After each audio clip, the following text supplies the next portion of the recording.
right, Blue Girls, what is your purpose? Mi propósito es tener una relación con Dios.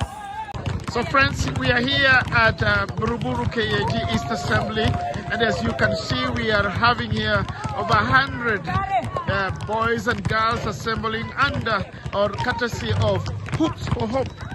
And we've been having a great time of impartation, teachings, the skills, and so as you can see, the young people are really blessed and excited about the teachings and also the basketball that they are getting. So we want to really bless the Lord for the Hoops for Hope for coming all the way from Dallas, Texas to be a blessing to the people and especially the young people of Kenya. We believe through the gospel there is hope in Jesus' name. Thank you. Welcome back to the show. I am so delighted to introduce you to Mark Wible, who I've been knowing for a long time. It's been a minute. It's been a minute. It's been a hot minute.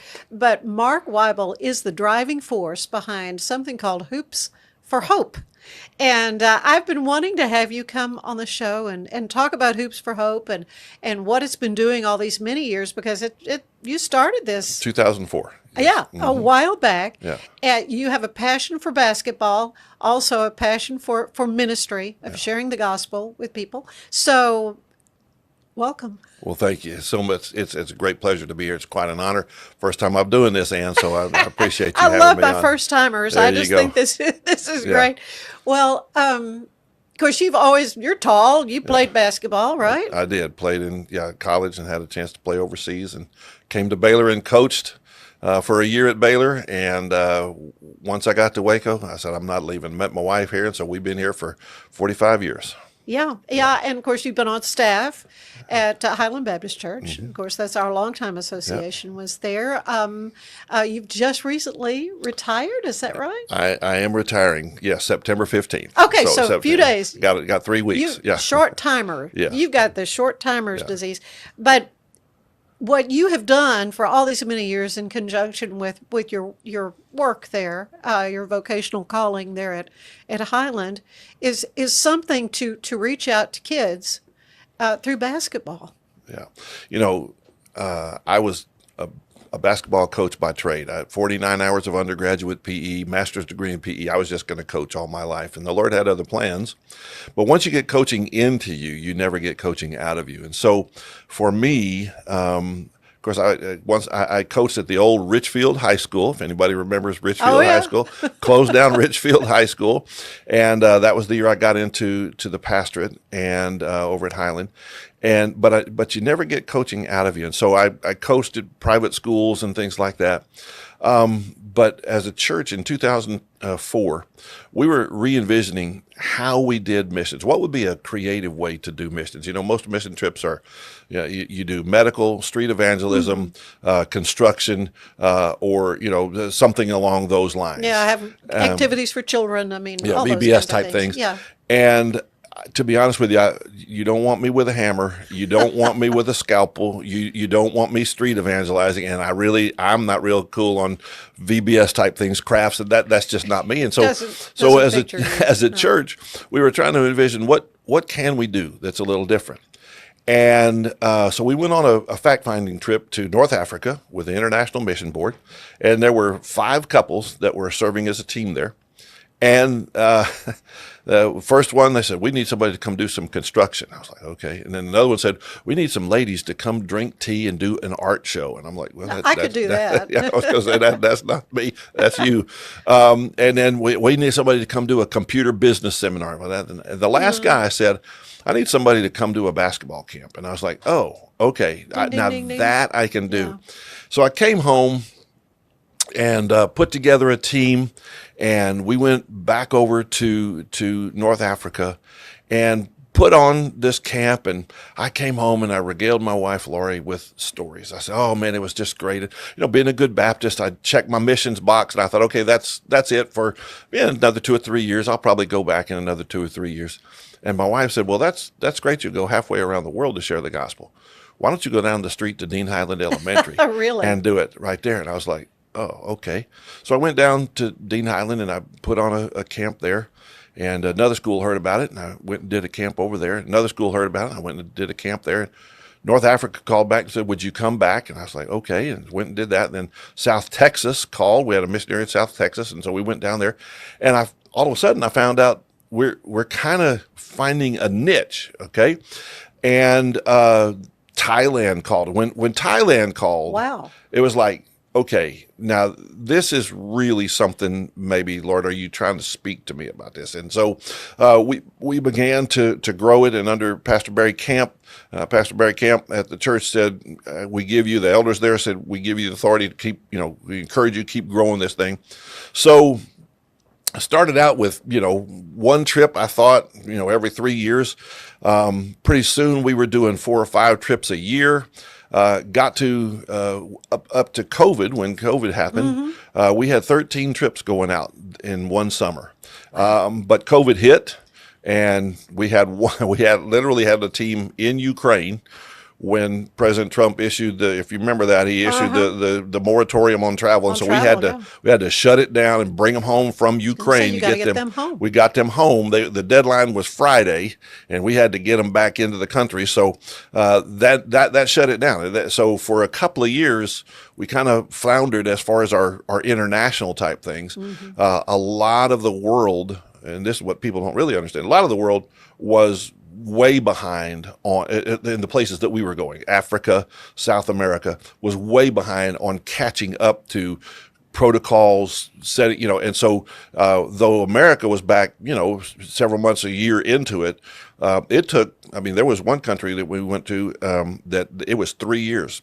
We had gone to them the year before COVID happened. We were supposed to go back, and it took them 3 years to get over it to where they could host a team again through all the regulations and things like that. So, we've seen this year in 2025, we've sent out 14 teams. So I was doing a year in review about 11 years ago. And the Lord, Acts 1:8 is one of my driving scriptures that says, you'll be my witnesses in Jerusalem, Judea, Samaria, and the uttermost parts of the earth. And the Lord was saying, he asked me, he said, how are you doing? I said, man, I got the uttermost parts of the earth covered. I'm doing that. And we've been to California, we've been to Florida, we've been to Massachusetts, we've been, all these different places. So I've got Jerusalem. We've got Judea and Samaria. And he said, well, what about Jerusalem? What about your Jerusalem? What about Waco? And I was like, well, I do the one camp, and he said, no, I want you to do something more. So 11 years ago, we started with a Wednesday night program with 8 kids and 4 coaches. 11 years ago, ran a little pilot program from the kids from the Dean Highland neighborhood. And we found that it worked, and we're getting ready to kick off September the 17th. Last year, we had 113 kids and 46 coaches signed up. And so we were able to bring them in. We do an hour of basketball. We do 30 minutes of curriculum development, studying. It's for 3rd through 7th grade. And we reach out and we do age-graded curriculum, and we do that. And so we average about 85 kids and on a Wednesday night, and then the big thing is that we get a lot of students from Baylor that come in and help us. We've got about 30 to 35 Baylor students will come in and help us. So yeah, it's a great thing. So we've kind of got it covered. We do that it's a 18-week program, 18 session program, Wednesday nights from 5 to 6:30, and that's kind of how we've grown the thing. So the curriculum, what is involved in the curriculum? Well, it was really funny. I've written 5 curriculum books. Have you really? Yeah, and I learned early on that you had to write it on a very basic level because a lot of the kids that we're bringing in have no church background. I learned that you couldn't use big fancy words, lots of theological words. You had to really bring it to a really base level. So the first book is for 3rd graders, and it's establishing that they have a purpose, they have a plan, they have a part to play, they have a place for them in society, and they have a power. And so we go through these things saying, look, you're here for a reason. You're not a mistake, and our coaches are guided to really instill in them the value and worth that God places on us. And so we go through that. We study some of the different character traits of who God is. And we graduate up to the second year. We have an age-graded book that talks about God said, therefore I do, and we walk through the Bible. So we walk all the way through till the seventh grade. They study the book of Philippians. They don't know they're studying the book of Philippians, but we're teaching them how do you start in a book and how do you walk all the way through the book. So we're trying to train them all the way through. And then the goal is to get kids that come all the way through the program and then plug back into the program as junior coaches. And so if they will come all the way back through the program and then they graduate, they come in the 8th grade and work as junior coaches, 8th, 9th, 10th, 11th, 12th. If they do that, then we have a little scholarship program that we will afford them $1,000 to go to a college of their choice. If they will go to a college, we'll give them $1,000 out of our operating budget just to say, hey, you've been faithful. So we want to make disciples who then in turn make disciples. Well, it's brilliant, and what I'm seeing is that mentorship that you're providing for these young boys. I presume is it boys and girls? Yeah, it's boys and girls. And when we first started, it was about 75 to 80% boys and about 20% girls. In the last 3 years, it's 50-50. I got 50% boys and 50% girls. Yeah. So you do everything co-ed. Yeah. So what we'll do is we will. On the court, we don't play games. I wondered if you had compete or any of that. Kind of thing. So what we do skills. is it's just skills. It's all fundamental skills. And then we will do some little, we'll do some shooting competitions or some dribbling relays type thing, but not a 5-on-5, 4-on-4 or anything like that. But so that we will have like the 3rd grade girls will be one team, 3rd grade boys will be another team, and so we divide it by gender. But the last 3 years we've had 50% girls, 50% boys. It's been really amazing. It really is. That's amazing. And so, have you spotted some pretty significant talent out there? Not yet. The number one question that we get asked when they come in, number one question we get asked is, "What's for dinner tonight, Coach?" So you do provide a supper for we them. provide a little. It's not a big thing, but it's something for them to go home with, so that they're not hungry going home. Right. And so there's, we've early on there were some kids that ended up going. I had one kid that ended up going and playing in college that came through the program early. Really? And then another kid that was scheduled to, and he ended up not making it all the way through his high school career without something that caused him to stop playing. But other than that, these are just kids. Honestly, these are kids that just need encouragement. They just need somebody to put an arm around them and say, "You're all right. It's going to be okay." It's a blast to be able to coach these kids. They come in. Many of them have never played, never seen, basketball. So we're teaching them, this is how you dribble. This is how you shoot. See, that's awesome. Yeah. And our goal is to teach them that they are loved rather than teach them you got to be a great basketball player. Right. So, right. Yeah. Well, that's remarkable. I love what your website says: transforming skills, shaping character, and inspiring hope across continents. You truly are a global mission. Did you have any idea this would come out? And I had absolutely no idea. It blows me when a lot of times when I'm going to bed at night. We just had 2 teams that were on the field together. One of them in Kenya and one of them in Egypt. And the team in Egypt, they were working with Somali refugees. Okay. Now these kids, if you can imagine, they're 8, 10, 12, 14 years old, but they've just been in war. That's it. That's all they've known. That's all they know. And so the leader that took the team, Stephen Shannon Duran, took the team, and I was debriefing with them after the last night. We were talking by WhatsApp, and I said, "So what are you thinking?" They said, our host's wife said something that really impacted. I said, "What's that?" And she said, the thing that you did was you brought play to kids who have never played before. Oh, wow. And I thought about that. And I thought, yeah, all they've known is war. All they've known is run and hide. And now I'm in a refugee camp and, and work and toil. And for the first time, they experienced play. And it reminded me, we had also years ago when we were first getting started, we went to Restoration Gateway in Uganda. Mm-hmm.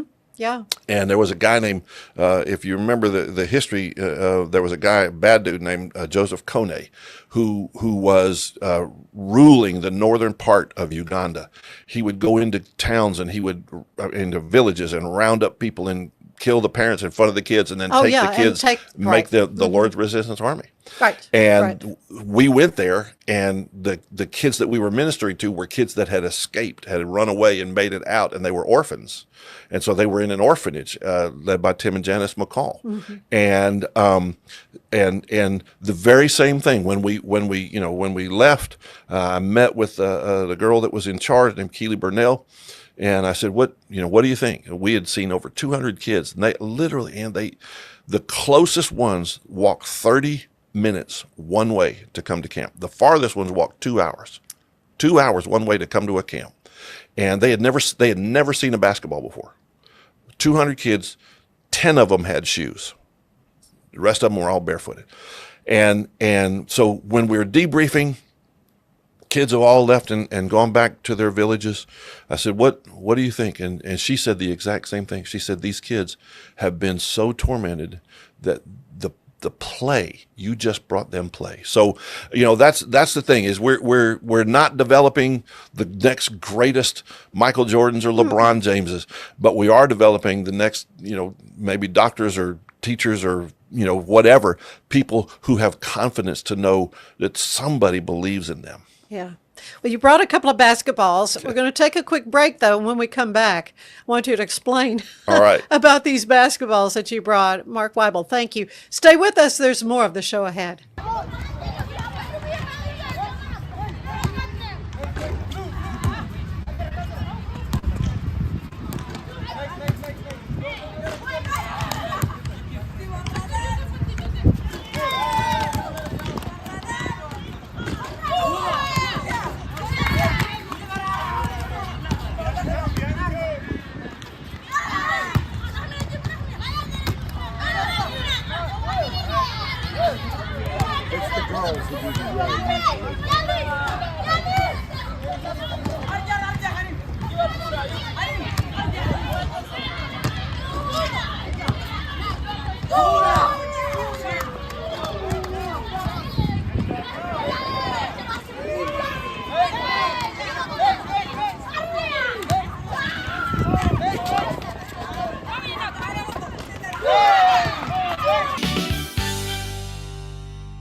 I just got my Colgate Advanced LED Whitening Treatment in the mail, and I am very excited to have dramatically whiter teeth in just 10 days. My teeth are going to be 6 shades whiter. The treatment is enamel safe and hassle-free. It's even designed for my sensitive teeth. Let's open it up. Inside we have the blue light whitening device. It's a charger for after each treatment as well. There's a full 10-day supply, and it looks easy to apply. Order yours today at shop.colgate.com. Hoops for Hope International is a nonprofit ministry that takes small teams of 6 to 10 people around the world to teach basketball skills to children paired with a message of hope. We are always looking for those who love the Lord, love children, love basketball, and are willing to go and serve around the world while fulfilling the commands found in Acts 1:8 to be witnesses in the neighborhood and nations. Go to hoopsforhopeinternational.org to learn more. Hoops for Hope, teaching basketball skills with a message of hope. So all you have to do is tap your Popple to the back of someone's phone, like that, and they instantly get your social media and contact info right on their screen. They don't need an app or a Popple to receive your info. With our feature called Popple Direct, you can pop one of your links directly. I turned Direct on for Instagram. Now when I pop someone's phone, it opens directly to my Instagram. So get your Popple today and start impressing everyone you meet. Make it pop. The 4-burner, side sear burner with Clearview glass stainless steel grill from Monument Grills. Made of tempered glass, which is strong, insulated, and allows you to check your grilling without lifting the lid. Our porcelain-coated cast iron cooking grids offer a large cooking surface of 513.3 square inches, primary cooking area, with even heat cooking. The Monument grills include LED control knobs and are easy to light with pilotless electronic ignition. Better grilling, better value, Monument Grills. Jeremiah 29:11. It says, "For I know the plans I have for you, declares the Lord, plans for good and not for evil, to give you a future and a hope." Amen, amen, amen. Woo! This is the Sonos Arc Ultra, and this is what you need to know about. It represents one of the easiest ways to get into high quality home cinema without loads of cables and faffing around. And that's because the Arc Ultra provides full Dolby Atmos without any rear speakers thanks to its sound motion technology. And Sonos is actually calling sound motion one of the most significant breakthroughs in audio engineering in nearly 100 years. It's an amazing setup, it sounds absolutely fantastic. I love the absence of fat. If you're a Sonos person, there's a reason you're watching this video.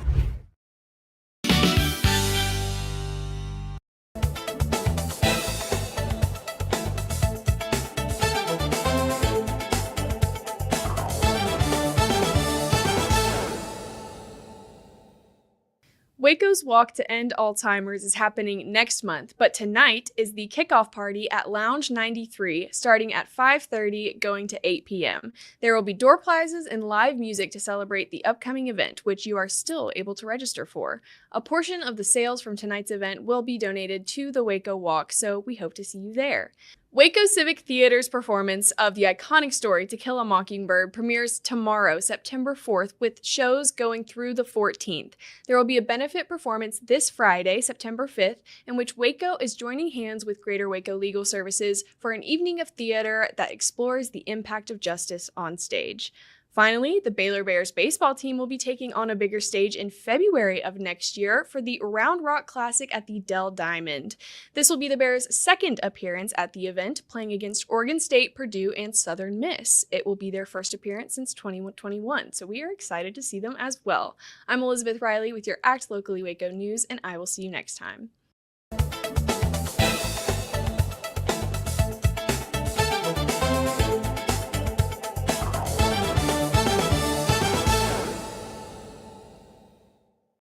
Welcome back to the show. I'm here with Mark Wible, who is the founder of Hoops for Hope, which is a basketball ministry, really, that is bringing skills involved with this beloved game, but also bringing hope and encouragement to young people literally all over the world. You brought a couple of basketballs. You have a Hoops for Hope, an official basketball. Yeah. Tell me about this. So this ball right here, one of our goals is, or one of our tenets is that every kid that comes to a camp will go home with a basketball. Oh yeah, it's a lot of basketballs. So yeah, we've spent over $150,000 on basketballs to give out. We give it free. Every camp we do is free. It's the free gift of God that He gave to us through His Son Jesus Christ. We want to also initiate by giving them a free gift. So these are the basketballs that we give out. So years ago, put that back there. Years ago, we went to Ghana and had a guy named Bruce Lisenby and his wife Nellie. They built a court over there, and they said, "Oh, that's a guy named Vincent Asamoah." Said, "Well, that's great that you'll build us a court, but you come back and do a camp." I said, "Yeah, we'll come back and do a camp." So we went back, we did a camp, and we gave basketballs like the first basketball that I showed blue you. And white. Yeah, pretty nice little nibs on it and everything like that. We went back 1 year later. They had started a basketball ministry and they were playing a league game, and we drove up. They were all excited. They said, "Oh, we've got a league game for you to come see." And I drove up and I looked, and this was the basketball that looked like this 1 year earlier. There's That's not a lot of basketball play with that ball. There's not a nib on this It's thing. I mean, smooth as it is can just be. as smooth. Yeah. And I looked at it. And I said, that's the power of play. I mean, they played with that so long. That it wore everything off. But that they didn't know any different. I mean, here in the States, we'd look at that and we would have thrown it away. I literally stopped the game. I said, "Hold on, time out." And I had a ball that was blown up, and I walked out and I said, "Here, play with this. Let me have this ball. This is when it comes." So this sits in my office every day. I see it every day as a reminder of what we're doing. We are trying to, our moniker is we changing the world one bounce at a time. And that's what we want to try to do, is we bring basketballs and we pray that they bounce them enough that the nibs wear off and we get to come back and give them another one. Well, stories like yours are the ones I really love to highlight. Someone who sees a need, sees something that you can do, and that I believe as a Christian, the Lord puts these opportunities in our way, and you say yes, and then it becomes something you would never have dreamed in a million years. It would become a worldwide mission. It is, again, I scratch my head and go, Lord, how in the world how are you doing this? But the thing I think that is the driving force for me is, just the stories that we hear. I mean, we go and we impact kids. I think we went to several different places. We've been to several different places in Africa. We've been to 25 different countries on 5 different continents. And in each one, we've been invited to come back. Where they said, would you come back? Would you be willing to come back and do this again? We've started ministries. One of the guy I told you about, Vincent Asamoah, when he was in Truett Seminary, that's where we met in Waco. He was here and he was going to be a pastor. He wanted to go back to Africa and be a pastor, but he saw the power of sport in his kid's life through upwards basketball. And he decided, I'm going to go back to Africa and I'm going to start a basketball ministry. So that's how we got connected. I helped him start that. Vincent had not had any skill or training in basketball at all, and very little athletic growing up in Africa. But because of what he saw, the potential of sport and basketball in particular, he then got connected with FCA. And FCA Which is saw a the Fellowship for Christian Athletes, yeah. And he ended up becoming the president of FCA Africa. Really? Yeah. All from the fact that, he and I talked about how do you start a basketball ministry. Yeah. And so he was impacting the continent of Africa. And I think about that, and I think about kids. We were down in Guatemala, and we did a camp for the kids literally on the dump. They have kids who literally live adjacent to the dump. The place that we were doing the camp, there was a wall, and the ashes from the burning trash would come over the wall and just they would coat the court. That's how close we were to the dump. And we were ministering to these kids on the dump. Yeah. And as we were doing a debrief in our little huddles after the camp, one of the kids looked at his coach and said, before you came, I didn't think I could ever do anything. I didn't think I could do anything. But now you've taught me I can do anything. So, that's the empowerment. Another one, we were in Ukraine back before the war broke out, and it was in 2014. And we had some Baylor basketball managers who were with us on the trip. And one of the things that we talk about is I have a plan. There's a plan for my life. And so we do these camps, and so we do 2.5 hours of basketball, and then we do 30 minutes of character development. And so we break up into small the huddle groups, and they talk. So one of the managers was sitting with his team, and the manager's 20 years old. He's sitting with 18 years old kids, and he said, "Well, here's my plan for what I plan on doing. What about your plans?" And that night when we were debriefing, the guy looked at me with just his eyes wide open. He said, "Coach," he said, "let me tell you, those guys looked at us and said, we really don't know. You have a 5-year plan?" He said, "We're graduating from high school in 2 weeks. We don't know if we'll be alive in 2 months, because when we graduate from high school, we get sent to the Eastern Front in our military service." And so it became very real to my Baylor bubble guy that life is so much bigger, and there are so many more things that are going on. And it really changed the way he looked at things. And it puts it in so much perspective that there is so much going on in the world that we are called to make a difference. There was a little girl here in our community who she was in our Wednesday night program. And one day she came in crying and like, "What's going on?" And she said, "Well, so-and-so's, these boys are over laughing at me." And I was like, "What's going on?" And I said, let's go out here and talk. And she unveiled to me that day she had been walking home from school and she had been molested. Oh, no. And I said, now, as soon as you tell me this, I said, I'm going to have to report this. She said, oh, don't worry. I told my daddy the police have already come. Okay. And I said, oh, okay. And she said, my daddy said, sweetie, you don't have to go to Hoops Huddle tonight. You've been through some trauma. And she said, no, I have to go to Hoops Huddle, because those people there love me. Oh. So here's a girl that's gone through the worst thing as a fourth grader that could happen as a fourth grader. And 1 hour later, she's going, no, I've got to go to a place where I know that I'm loved, that people will love me. And so, to me, those are the stories in our neighborhood and in the neighborhoods of the nations that drive and motivate me. That it's like, man, if they're hurting, we need to go and we need to give them hope. So you are about to retire from your daytime gig, yes, at Highland Baptist Church, but you are going full bore into Hoops for Hope. Tell me about that. Yeah, so I'm retiring September 15th. I'm going to have a day of retirement on September 16th. And then on September 17th, I'm coming out of retirement and I'm going to work for Hoops for Hope. On September 16th, I think Lori and I are going to fly to Rome and Paris and not get off the plane, but just say we've been there. We could go in our retirement. We visited Rome, Greece, all those places, and then come back.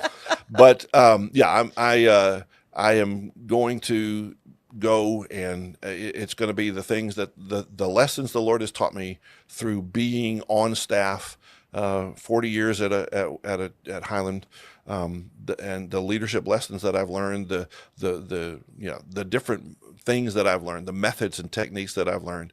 I'm gonna then in turn be able now to set Hoops for Hope up for what I hope is a long-term run way after I'm gone. The Lord showed me that He equipped Moses for a certain amount of time to lead the children of Israel, and then it was Joshua's turn, and I was like, Lord, okay, but Moses went up on the mountain and died after he turned it over to Joshua. I'm not getting ready to go up on the mountain. No, I'm not going any mountain climbing. Yeah. And he said, no, I just want you to take what you've learned and get hoops established. So I'm going to be going there, and we're going to get all of our processes written up, and everything, and get things so that people can be ready to change the world one bounce at a time. Well, and continue to expand. I can see that. So how many teams? You say you send out teams. So what's involved in a team? So a team is about ideal team is about 7. We try to keep it small.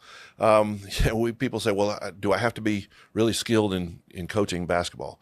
I think my greatest success story in that, we had a 59-year-old administrative assistant at church, had never been involved in sports, but she kept hearing about Hoops for Hope and Hoops Huddle. And at that point, it was pre-COVID. At that point, we were literally serving a sit-down meal at the end of the evening. Mm-hmm. And so she said, let me just come and start watching, and I'll help serve the meal. And she kept watching. And so she kept watching. She said, I could do this. So she'd never done basketball, never done anything. She said, I want to go on a Hoops for Hope trip. So we have one station that we do called the agility ladders. I don't know if you've seen those things, but they're ladders that you set on the ground, and a lot of soccer players use them and things like that. Yeah. So it's great for footwork. So I said, okay, if you can learn how to teach somebody to run through an agility ladder. Pattern, yeah. And she went home, she put tape on her linoleum floor in her kitchen and taught herself all the drills, taught how to do it. Yeah. Quite a few things you can do with that. And went to Africa, to Ghana on 2 different occasions, led several girls to Christ, and came home, resigned from the church, and went to school and became a minister. and so, that's the deal is that, so we have, we take teams of 7, 8, I don't like getting above 10.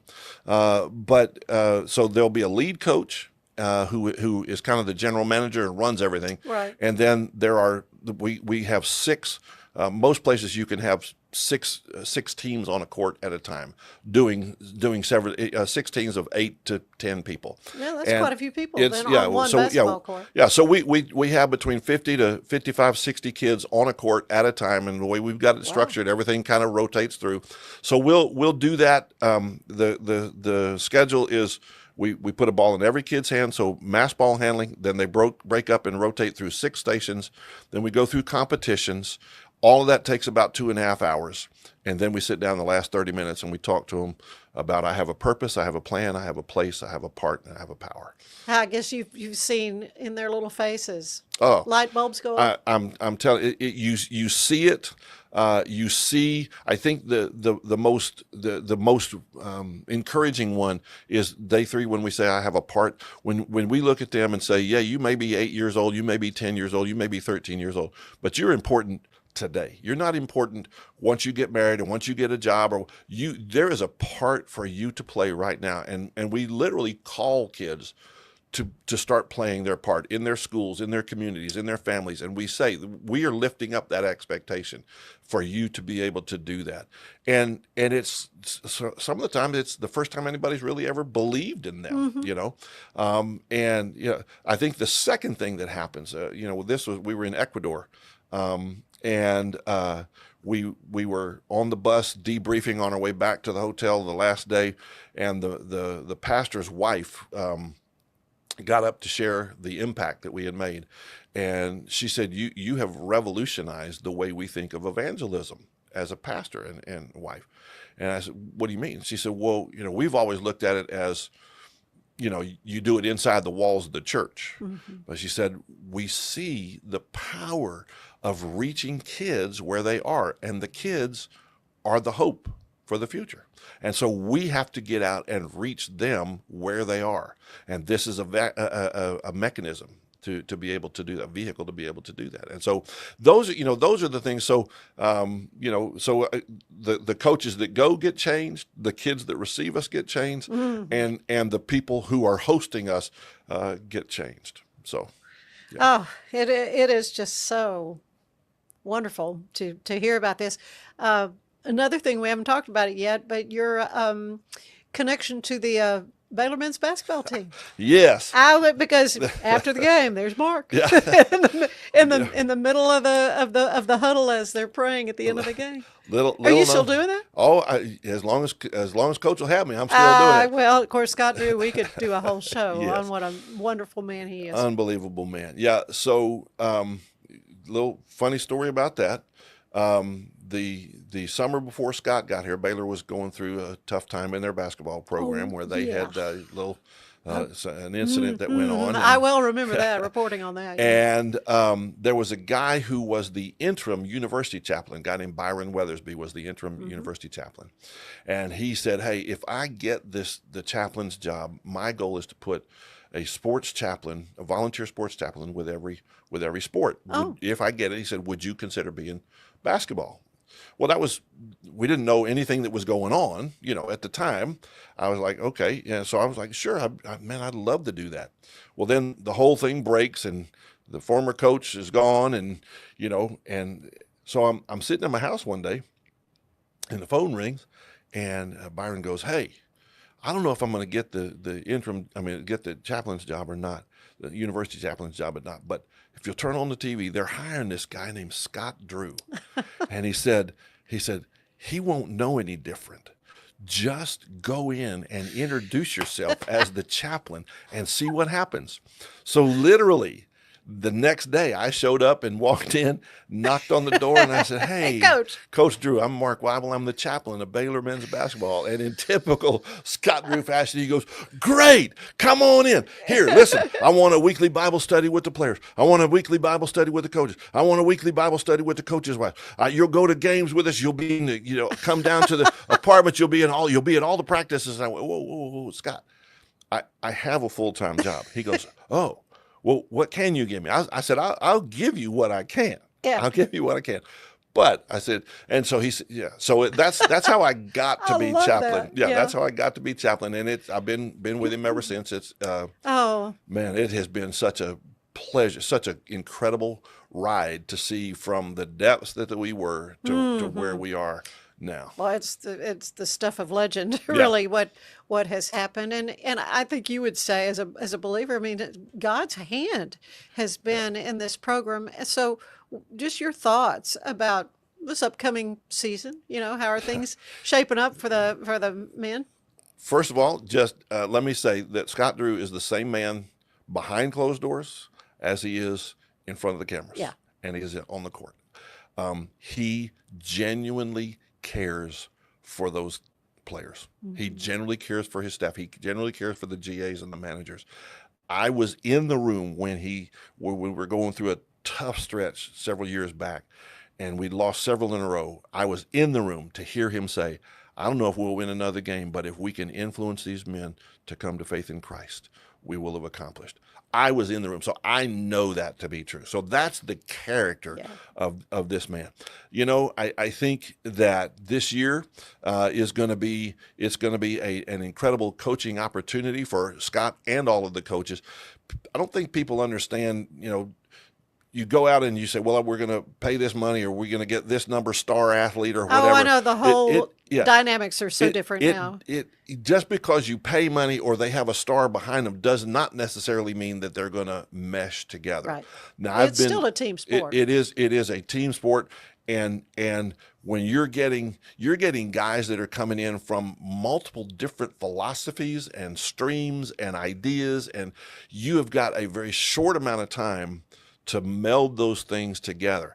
I will say that I think that the team has the ability. Now, they've got to avoid injuries. I mean, well, injuries, that's always going to be the case. Yeah. Injuries really got us last year. Yeah. But I think that this can be a sneaky team that can. I don't think that a lot of people are looking out there going, "Oh, this is going to be one of his best teams," just simply from the fact that they are 15 new players. I mean, it's not 1 minute, not 1 point, not 1 rebound has been had by anybody on this team for Baylor University. Wow. I don't think anybody really understands the breadth of what the magnitude of that is, just trying to get them all on the same page. So I've been down watching some of the practices and was able to see some of the games overseas when they were representing the USA this summer.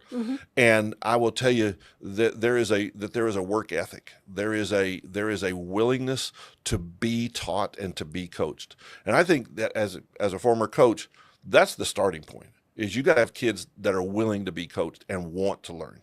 As long as they can remain unified in that, I think that the team of coaches that Scott has is just an incredible, top-notch set of coaches.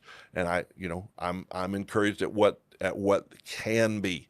Again, injuries and seeing how they mesh together as a team. I think that this summer trip really did a lot for that. I just in talking with the guys. Now, they were without five of their guys because they were international players and they couldn't go represent the United States. So, those guys didn't get a chance to mesh together. But in talking with the fellas that did go, they just referred to what a great team bonding that it was. Yeah. So. Yeah. Oh, well, it's going to be an exciting year, as always. Back to Hoops for Hope, though. You have a fundraiser coming up. Tell me about that. That's in it is October. On Monday, October the 6th, and Matt Saman is going to be our guest speaker. I remember him. Matt was on Scott Drew's first team, and I've known Matt since then. I was the chaplain, and I got to know Matt, and that first year was quite a challenge. And he wrote a book called The Leftovers that chronicled that year. It's a great book. Yeah. And so Matt is going to be our guest speaker. We'll be highlighting some of the successes we've had this past year in travel. We've sent out, like I said, 13 teams this year, and we'll have some video, some testimonies and some video clips of some of the things that have been done. It's going to be a great event. It starts at 6 o'clock on Monday night, October the 6th, and we will have you out by 8 p.m. Where will it be? It is at Highland Baptist Church. Okay, and so how can folks get tickets? You can go to buy a table, or how do you do it? You can go to www.hoopsforhopeinternational.org. That's a mouthful. Hoopsforhopeinternational.org, and it's right on the lead page. They can look at that, and it'll say interested in the banquet. They can click on that, and sponsorships are available if you can't come, but you want to sponsor a table. You can do that. Tickets are there, tables are there, and sponsorships. Oh, well, I'm just in awe of all that you've done, Mark. The way you have brought your passion for the Lord to a sport that you have a great passion for as well, and brought them together, and what's happening through Hoops for Hope is just so inspiring to me. And you are the city legend. I'm telling you. I don't know about that. You are great, and what you are doing is giving voices to people like me that, our voice is limited. But you, with what you're doing, is you are giving a voice to that, and so I say thank you. Well, I'm just so happy we can shine the light on what's happening with Hoops for Hope. Just such a powerful vehicle for changing lives. I mean, there are a lot of wonderful agencies that do a lot of wonderful things, but when you're involved with something that is changing lives, that's big. Our thought is, if you can give a kid a chance to improve at something that they want to improve at, you earn the right to speak to them about things that you want to speak to them about. And that's what we do. Give them a ball. We're going to teach you this. Now we want to talk to you about greater things. Well, that's great. And I appreciate your time so much, Mark. Thank you. Ann. Bless you. Well, stay with us. There is more of the show ahead.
Revive Superfood Smoothies. Pill, pour, blend, and enjoy. All within the comfort of my own home.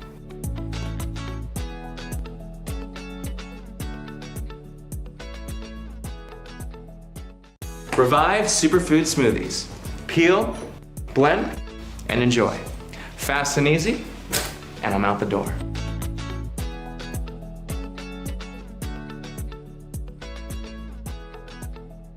If I've learned anything in the last year, it's that to show up as my best, I need to make intentional choices. And that goes back to the absolute basics. Number one, it's I have to move. And number two, to stay hydrated. I have been using molecular hydrogen from Water and Wellness to support my health and well-being. It helps with energy, recovery, liver health, and more. The hydrogen has been a game-changing addition to my own wellness routine. The tablets dissolve into my water and deliver powerful minerals to help my body feel its best all day long. Escape into fitness with the Schwinn IC4 bike, providing a premium, heart-pumping indoor cycling experience that combines digital connectivity with superior Schwinn quality. The IC4's smooth, quiet ride features magnetic resistance with 100 micro-adjustable resistance levels. Escape the everyday with the Schwinn IC4 bike your ticket to a life well lived.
Deer Valley, where innovative comfort and stylish design meet.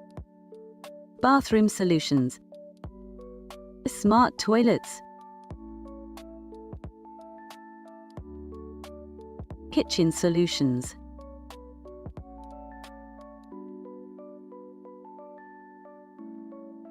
Deer Valley. Stylish living, savvy savings.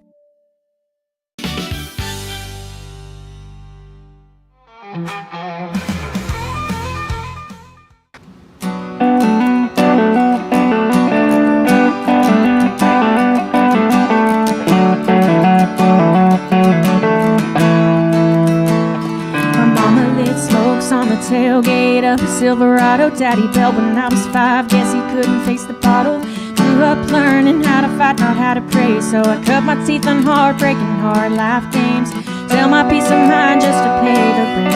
Got him cross-neckless hanging with a rear view lamp. Keep a 38 in the dresser drawer. World's got teeth and sun for more. I'm a wildflower in a land gone dry. 2-lane ghost in a 4-lane light. I'm a red dirt sinner in a Sunday dress, singing hallelujah with a cigarette, a little half-say in my town.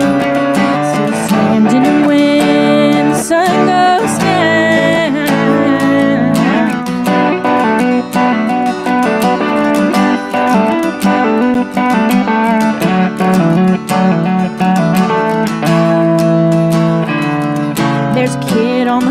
with a cardboard sign and a preacher on the radio calling it crime. We medicate pain like it's some damn flu, but the pills don't fix what the world put you through. I know they whisper when I walk their way, say I talk too much and I don't act my age. They don't know the war that I fight inside, trying not to crack with the plastic smell.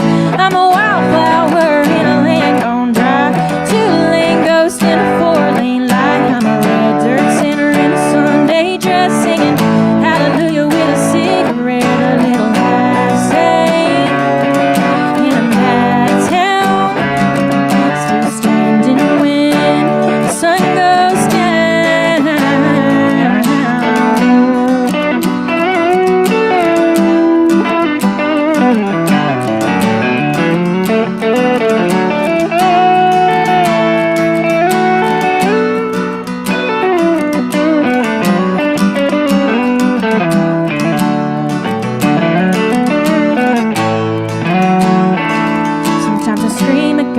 Then beg for peace, toss and turn through the static on my screen. Ain't the hero in nobody's dream, I'm still here and that means, oh, I'm a wildflower in a land gone dry, two-lane ghost in a four-lane light. I'm a red dirt sinner in a Sunday dress, singing hallelujah with a cigarette, a little half saint in a mad town, still standing when the sun goes down.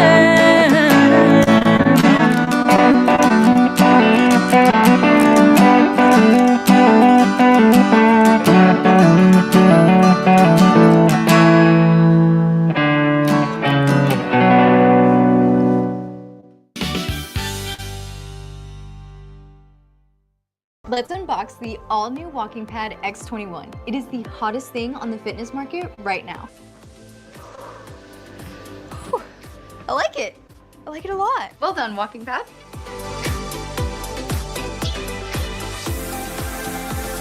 So after using the Walking Pad, I absolutely loved it.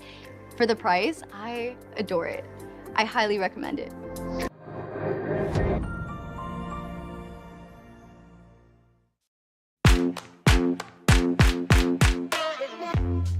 Hi, my name's Erica and today I'm going to be taking you through my skincare routine using the Tasmanian Spring Water range from Sand & Sky.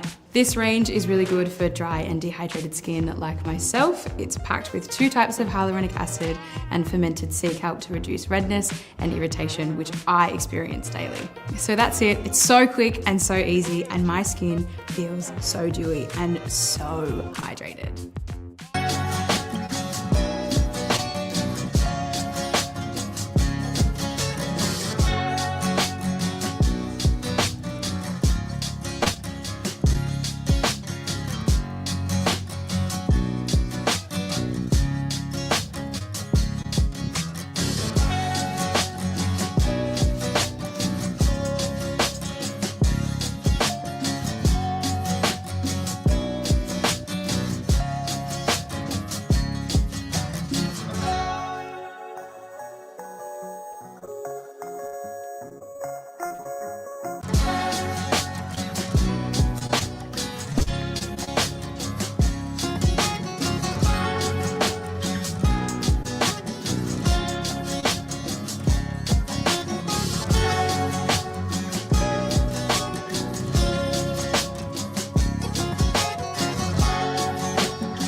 At Mapiful, we believe in celebrating your journey, past, present, and future.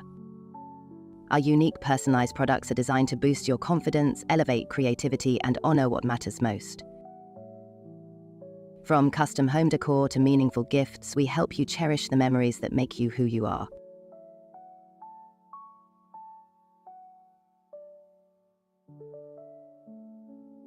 Visit mapiful.com and start celebrating your story today.